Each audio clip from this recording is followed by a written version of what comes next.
കണ്ടോ, ഈ ചൂട് വെള്ളത്തിൽ ഞാൻ ഉരുകി ഒലിക്കുകയാണ്. ഞാൻ ഉരുകുമ്പോൾ എന്റെ ഉള്ളിലെ കെമിക്കൽസ് നീ കുടിക്കുന്ന വെള്ളത്തിൽ കലരും. പ്ലീസ്, ഇതിന് പകരം ഒരു സ്റ്റീൽ ഗ്ലാസോ സെറാമിക് കപ്പോ ഉപയോഗിക്കൂ. ഞാൻ നിങ്ങളുടെ വീട്ടിലെ പാനാണ്. എന്റെ ഉള്ളിലെ കോട്ടിംഗ് ഇളകിയിട്ടുണ്ടെങ്കിൽ ഉടൻ എന്നെ ഉപേക്ഷിക്കൂ. തീ തട്ടുമ്പോൾ ആ വിള്ളലിലൂടെ ഭക്ഷണത്തിലേക്ക് വിഷം കലരാൻ സാധ്യതയുണ്ട്.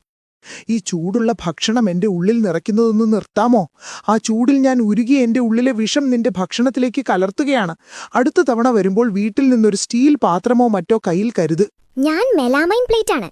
കാണാൻ ഭംഗിയുണ്ടെങ്കിലും ഞാൻ നിന്നെ പറ്റിക്കുകയാണ്. മൈക്രോവേവിൽ എന്നെ വെച്ചാൽ ഭക്ഷണത്തിലേക്ക് ഞാൻ വിഷാംശങ്ങൾ പുറത്തുവിടും. തണുത്ത വിഭവങ്ങൾക്ക് മാത്രം എന്നെ ഉപയോഗിക്കൂ. ഞാൻ പ്ലാസ്റ്റിക് കട്ടിംഗ് ബോർഡാണ്. എന്നിലെ ഓരോ പോരലുകളും ബാക്ടീരിയകളുടെ ഒളിത്താവളമാണ്. ഒരിക്കലും ഇതിൽ പച്ചക്കറികൾ അരിയരുത്. പകരം മരത്തിന്റെയോ സ്റ്റീലിന്റെയോ കട്ടിംഗ് ബോർഡ് ഉപയോഗിക്കൂ. ഞാൻ പഴയ കിച്ചൺ സ്പോഞ്ചാണ്. നിഷ്കളങ്കനെന്ന് തോന്നുമെങ്കിലും ടോയ്ലറ്റ് സീറ്റിനേക്കാൾ കൂടുതൽ ബാക്ടീരിയകൾ എന്നിലുണ്ട്. എന്നെ എപ്പോഴും മാറ്റിക്കൊണ്ടിരിക്കൂ. ഞാൻ പത്രക്കടലാസാണ്.